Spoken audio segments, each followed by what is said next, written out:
আসসালামু আলাইকুম। আজকে নিয়ে আসছি তেহারি রেসিপি, চিকেন তেহারি। তো আমি এটা একটু বড় বড় করে পিস কেটে নিয়েছি তেহারি। আমি এখানে এখানে হাফ কেজি চাল ইউজ করেছি। তাতে আমি 1 কেজির বেশি মাংস নিয়েছি। তো এখানে চলুন আগে দেখি আমি মশলাটা রেডি করব। প্রথমে নিয়েছি জয়ত্রী, জায়ফল, তারপরে নিয়েছি শুকনা মরিচ, তারপরে নিয়েছি সাদা গোলমরিচ, আমি কয়েকটা কালো গোলমরিচও দিয়েছি। তারপরে এখানে ধনিয়া, জিরা, তারপরে দারচিনি, লবঙ্গ। তো এইগুলো আমি আবারও দেখিয়ে দিচ্ছি। দেখেন, দারচিনি, শুকনা মরিচ, তারপরে নিয়েছি জয়ত্রী, জায়ফল, তারপরে আস্ত জিরা। তো এইগুলোকে আমি ভেজে নেব। তারপরে 4টা বাদাম। তো এগুলাকে আমি ভেজে নেব।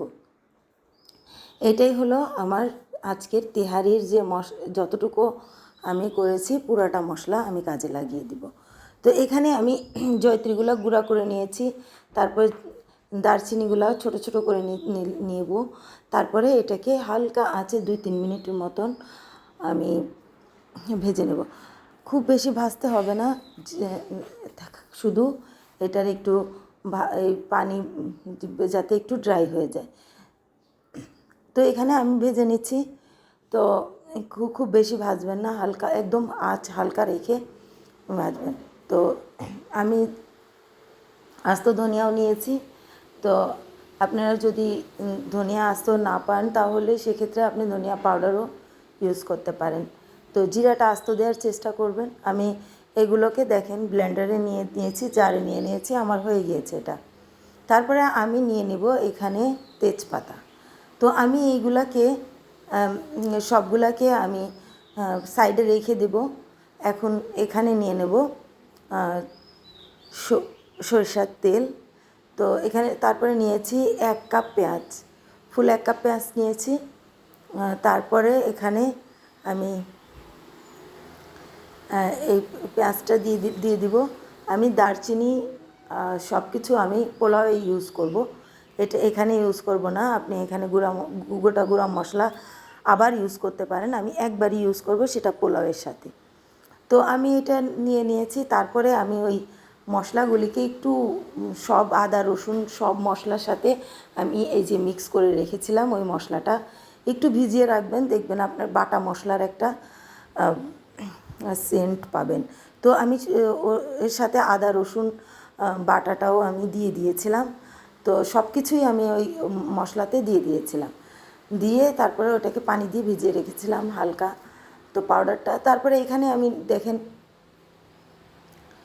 আমি এখানে নেড়ে নেব, এটাকে কষিয়ে নেব ভালোভাবে, যতক্ষণ না পর্যন্ত মাংস তেল তারপরে মশলা এগুলো ছেড়ে দেয়, ততক্ষণ পর্যন্ত আমি এটাকে ভালোভাবে ভুনে নেব।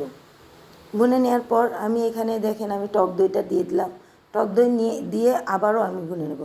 টক দইটা পানি ঝরিয়ে তারপরে একটু ফেটে নেবেন, তাহলে মাংসের আসল স্বাদটা পাওয়া যাবে। না হলে টক দই পানি আলাপ টক দই দিলে মাংসও পানি ছাড়বে এবং টক দইও পানি ছাড়বে, সেক্ষেত্রে ভালো লাগবে না। তো তারপরে দিয়ে দিলাম লবণ। আপনি এখানে একটু চিনিও ব্যবহার করতে পারেন, আমি কিন্তু চিনি ব্যবহার করিনি, আমি কিশমিশ ব্যবহার করব।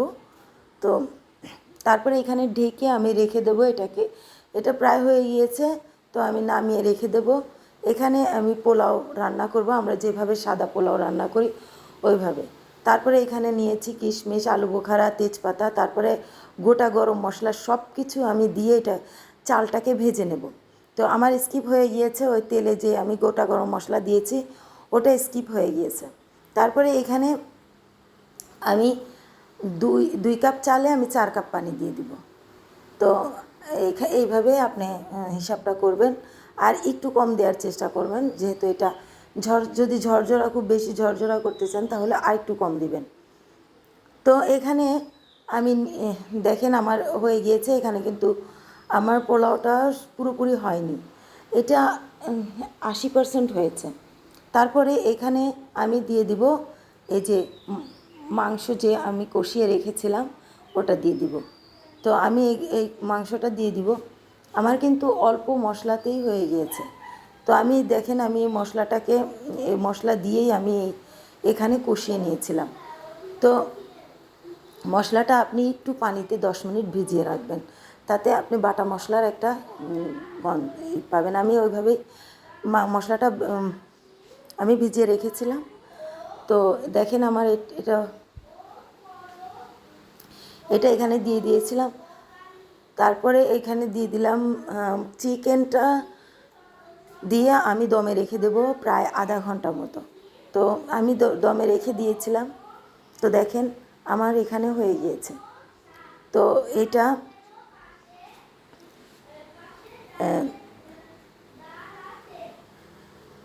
এটা আমার পুরোপুরি দমে রেখে দিয়েছিলাম কিছু। এই পর্যায়ে আপনি কিন্তু ধনেপাতা কিংবা পুদিনা পাতা এগুলো অ্যাড করতে পারেন, কিন্তু আমি কিন্তু এগুলো কিছুই অ্যাড করিনি। তো এইভাবে পুরান ঢাকার এই দেখেন কালারটা সেম আসছে। তো এইভাবে আপনি যদি রান্না করেন অল্প উপকরণে, আপনার হাতের কাছে থাকা উপকরণগুলি দিয়েই আপনি কিন্তু এই রান্নাটা সেরে নিতে পারেন, এবং এটা খেতে এবং ফ্লেভারে আপনার পুরো ঘরটা একদম মো করবে ওই একটা মশলায়। এই আমি যে মশলাটা প্রথমে বানিয়েছি ওইটা। তো ওইখান তারপরে এখানে আমি দেখেন আমি এটা নিয়ে নিয়েছি, একদম ঝরঝরা হয়েছে। তারপরে আপনি পোলাওয়ের চালটা কিন্তু ভালোভাবে ভেজে নেবেন। এই টিপসগুলো একটু ফলো করবেন, আর গরম পানি ইউজ করবেন। যতগুলি পানি ইউজ করা যায় এখানে সবগুলি গরম পানি ইউজ করবেন, ঠান্ডা পানি একদম ইউজ করা যাবে না। তারপরে এখানে দেখেন আমি সার্ভ করছি।